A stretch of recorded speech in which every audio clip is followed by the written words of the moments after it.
श्री कृष्ण गोविंद हरे मुरारी, हे नाथ नारायण वासुदेवा। श्री कृष्ण गोविंद हरे मुरारी, हे नाथ नारायण वासुदेवा। हे नाथ नारायण वासुदेवा, हे नाथ नारायण वासुदेवा। श्रीमद् भागवत सप्तम स्कंध अथ तृतीयोध्याय। हिरण्यकशिपु की तपस्या और वर प्राप्ति। नारद उवाच। हिरण्यकशिपु राजन् जेयम जरामरम् आत्मानं प्रतिद्वन्द्वमेकराजं व्यधीत्सत। स तेपे मन्दरद्रोणां तप परमादारुणम्। ऊर्ध्वबाहुर्नभोर्दृष्टि पादाङ्गुष्ठाश्रितावनी। जटादिधीतिभिरेजे संवर्तार्क इवांशुभिः। तस्मिस्तपस्तप्यमाने देवा स्थानानि भेजिरे।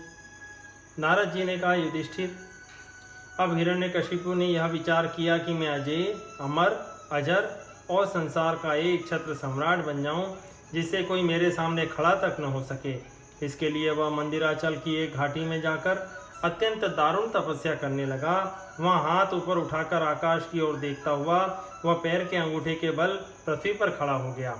उसकी जटाएं ऐसी चमक रही थी जैसे प्रलय काल के सूर्य की किरणें। जब वह इस प्रकार तपस्या में संलग्न हो गया, तब देवता लोग अपने अपने स्थानों और पदों पर पुनः प्रतिष्ठित हो गए। तस्य मूर्धा समुद्रभूत स धूमोऽग्निस्तपोमयः। तीर्य ऊर्ध्वमधो लोकानत पद्विश्वगीरितः। चक्षुर्भुर्नधूदन्वन्तः सद्विपादृश्च चालभुः। निपेतु सग्रहास्तारा जज्वलुश्च दिशो दश। तेन तप्ता दिवं त्यक्त्वा ब्रह्मलोकं ययुसरः। धात्रे विज्ञापयामासुर्देवदेव जगत्पते। दैत्येन्द्रतपसा दिवि स्थातुं न शक्नुमः। तस्य चोपशमं भूमन् विदेहि यदि मन्यसे। लोकान् यावन्क्ष्यन्ति बलिरास्तवाभिभुः। तस्यायं किल संकल्पश्चरतो दुश्चरं तपः। श्रूयतां किं न विदितस्तवाथपि निवेदितः। सृष्ट्वा चराचरमिदं तपो योगसमाधिना। अध्यास्ते सर्वधीष्णेभ्य परमेष्टि निजासनं। तदहं वर्धमानेन तपयोगसमाधिना। कालात्मनोश्च नित्यत्वात् साधयिष्ये तथात्मनः। अन्यथेदं विधास्ये हम यथा पूर्वमोजसा। किन्मये कालनिर्धुते कल्पान्ते वैष्णवादिभिः। बहुत दिनों तक तपस्या करने के बाद उसकी तपस्या की आग धुएं के साथ सिर से निकलने लगी। वह चारों ओर फैल गई और ऊपर नीचे अगल बगल के लोगों को जलाने लगी। उसकी लपट से नदी और समुद्र खोलने लगे। द्वीप और पर्वतों सहित पृथ्वी डगमगाने लगी। ग्रह और तारे टूट टूट कर गिरने लगे और दसों दिशाओं में मानो आग लग गई। हिरण्यकशिपु की उस तपोमयी आग की लपटों से स्वर्ग के देवता भी जलने लगे। वे घबराकर स्वर्ग से ब्रह्मलोक में गए और ब्रह्मा जी से प्रार्थना करने लगे। हे देवताओं के भी आराध्य देव जगतपति ब्रह्मा जी, हम लोग हिरण्यकशिपु के तप की ज्वाला से जल रहे हैं। अब हम स्वर्ग में नहीं रह सकते। हे अनंत, हे सर्वाध्यक्ष, यदि आप उचित समझें तो अपनी सेवा करने वाली जनता का नाश होने के पहले ही यह ज्वाला शांत कर दीजिए। भगवान, आप सब कुछ जानते ही हैं, फिर भी हम अपनी ओर से आपसे यह निवेदन कर देते हैं कि वह किस अभिप्राय से यह घोर तपस्या कर रहा है। सुनिए, उसका विचार है कि जैसे ब्रह्मा जी अपनी तपस्या और योग के प्रभाव से इस चराचर जगत की सृष्टि करके सब लोगों से ऊपर सत्य लोक में विराजते हैं, वैसे ही मैं भी अपनी उग्र तपस्या और योग के प्रभाव से वही पद और स्थान प्राप्त कर लूँगा, क्योंकि समय असीम है, आत्मा नित्य। एक जन्म में नहीं अनेक जन्म, एक युग में न सही अनेक युगों में अपनी तपस्या की शक्ति से मैं पाप पुण्यादि के नियमों को पलटकर इस संसार में ऐसा उलटफेर कर दूंगा जैसा पहले कभी नहीं था। वैष्णवादि पदों में तो रखा ही क्या है, क्योंकि कल्प के अंत में उन्हें भी काल के गाल में चला जाना पड़ता है।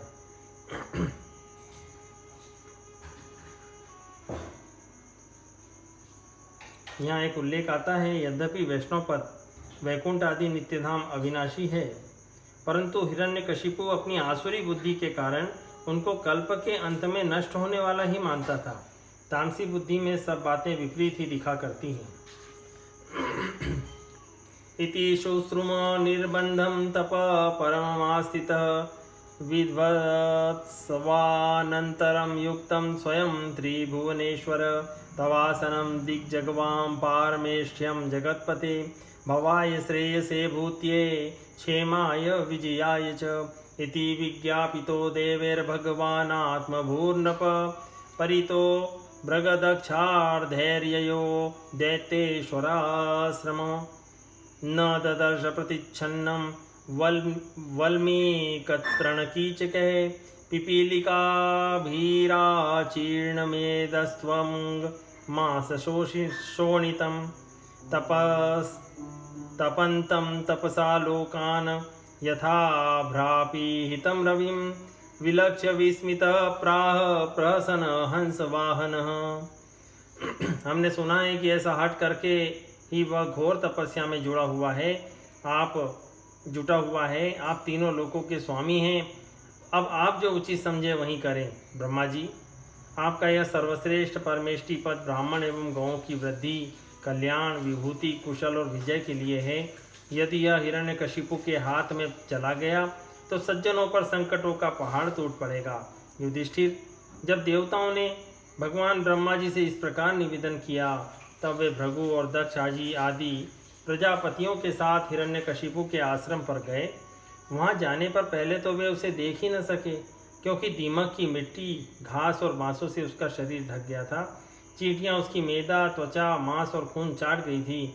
बादलों से ढके हुए सूर्य के समान वह अपनी तपस्या के तेज से लोगों को तपा रहा था। यह देखकर ब्रह्मा जी भी विस्मित हो गए। उन्होंने हंसते हुए कहा, ब्रह्मोवाच उत्तिष्ठोत्तिष्ठ भद्रं ते तपसिद्धोऽसि काश्यप वरदो हमनुप्राप्तो व्रीयतामीप्सितो वरः अद्राक्षमहमेत्तते हत्सारं महदद्भुतम् दंशभक्षितद्देहस्य प्राणाह्यस्थितु ह्यस्थिषुषेरते नैतत्पूर्वर्ष यश्चक्रन् करिष्यन्ति चापरे निरम्बुर्धारयेत् प्राणान् को वै दिव्यसमाशतं व्यवसायेन तेनेन दुष्करेण मनस्विनां तपोनिष्ठेन भवता जितोऽहं दिति नन्दन ततस्त आशिषः सर्वा ददाम्यसुरपुङ्गव मर्तस्य ते अमर्तस्य दर्शनं नाफलं मम। ब्रह्मा जी ने कहा, बेटा हिरण्यकशिपु, उठो उठो, तुम्हारा कल्याण हो। कश्यप नंदन, अब तुम्हारी तपस्या सिद्ध हो गई। मैं तुम्हें वर देने के लिए आया हूँ। तुम्हारी जो इच्छा हो बेखटके मांग लो। मैंने तुम्हारे हृदय का अद्भुत बल देखा। अरे डांसों ने तुम्हारी देह खा डाली है, फिर भी तुम्हारे प्राण हड्डियों के सहारे टिके हुए हैं। ऐसी कठिन तपस्या न तो पहले किसी ऋषि ने की थी, न आगे ही कोई करेगा। भला ऐसा कौन है जो देवताओं के 100 वर्ष तक बिना पानी के जीता रहे।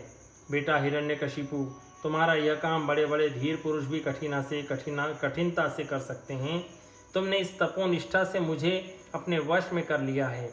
दैत्य शिरोमणे, इसी से प्रसन्न होकर मैं तुम्हें जो कुछ मांगो दिए देता हूँ। तुम हो मरने वाले और मैं हूँ अमर, अतः तुम्हें मेरा यह दर्शन निष्फल नहीं हो सकता।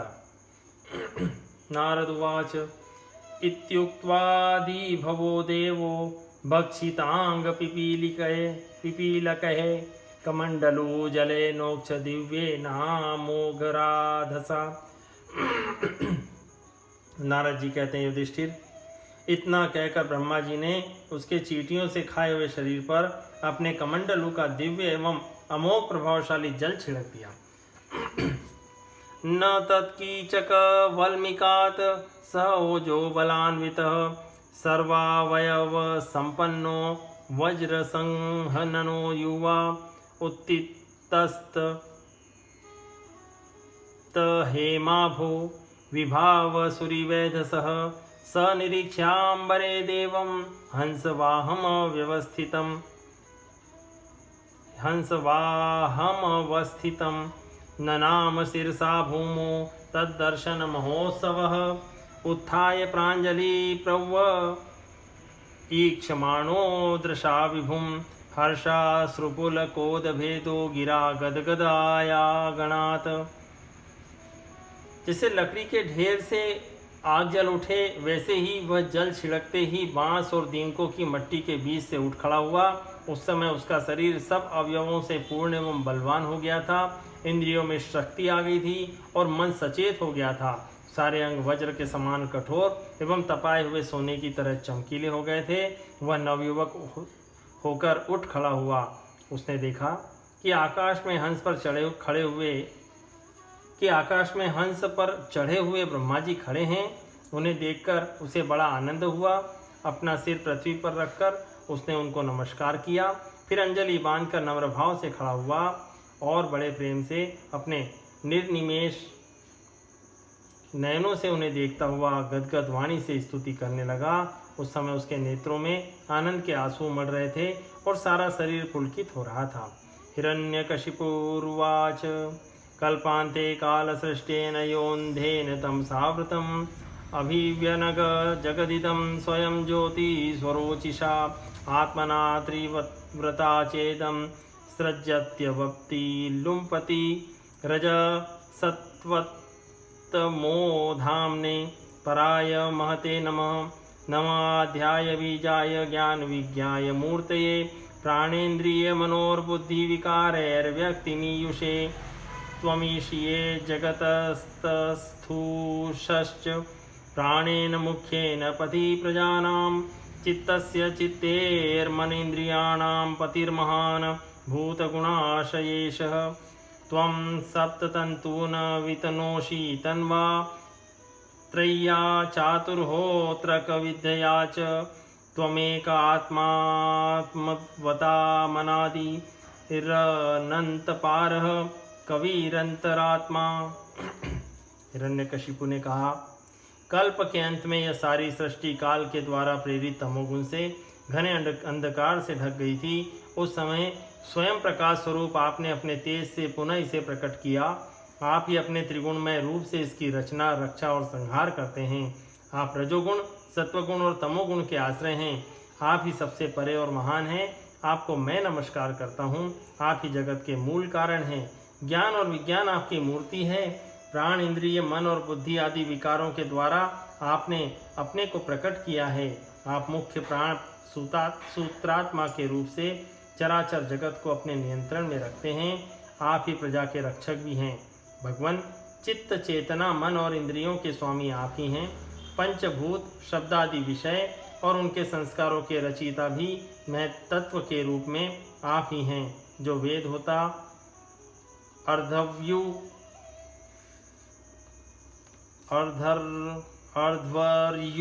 ब्रह्मा और उद्गाता इन ऋत्विजों से होने वाले यज्ञ का प्रतिपादन करते हैं।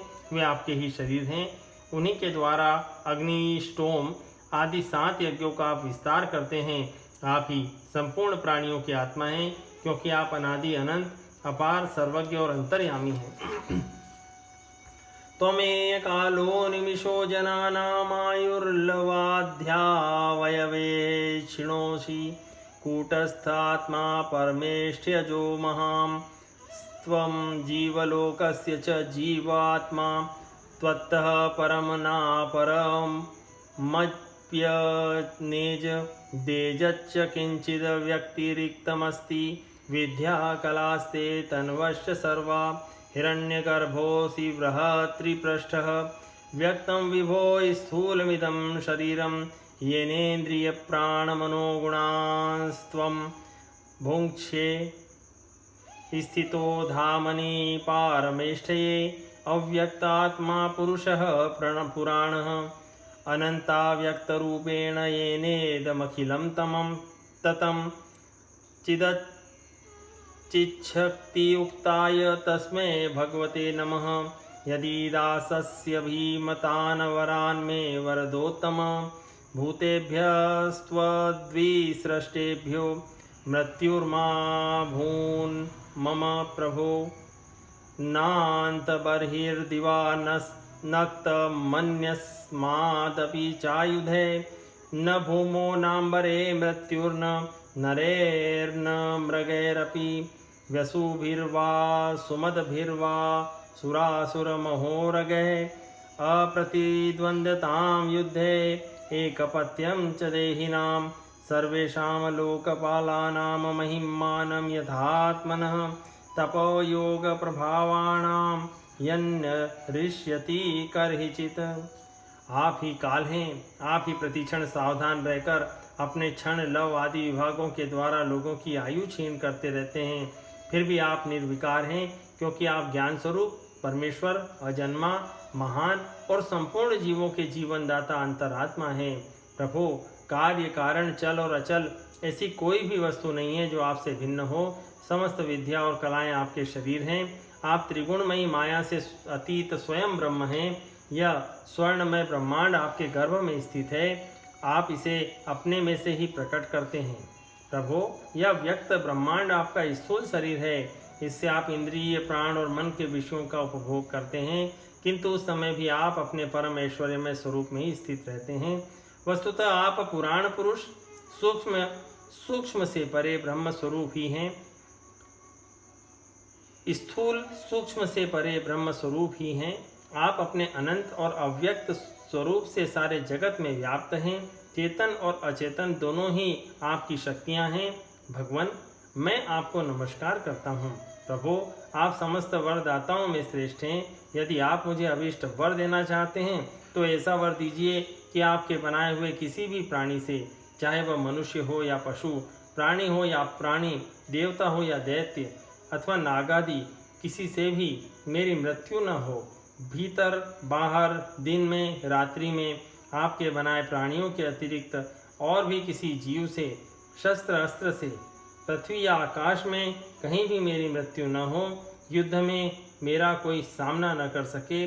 मैं समस्त प्राणियों का एक छत्र सम्राट हूँ। इंद्रादि समस्त लोकपालों में जैसी आपकी महिमा है वैसी ही मेरी भी हो। तपस्वियों और योगियों को जो अक्षय ऐश्वर्य प्राप्त है वही मुझे भी दीजिए। इति श्रीमद्भागवते महापुराणे पारमहंस्यां संहितायां सप्तम स्कंधे हिरण्यकशिपोर्वरयाचनं नाम तृतीयोऽध्याय सम्पूर्णम्।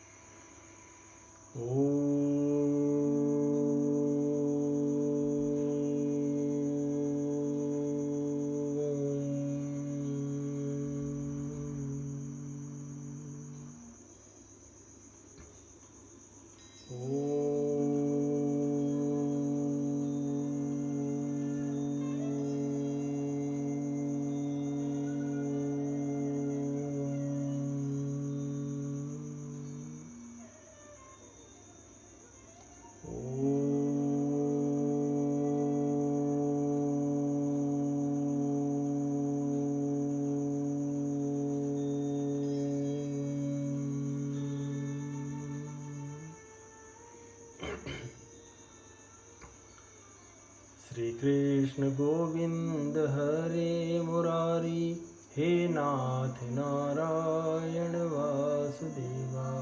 श्री कृष्ण गोविंद हरे मुरारी, हे नाथ नारायण वासुदेवा। हे नाथ नारायण वासुदेवा, हे नाथ नारायण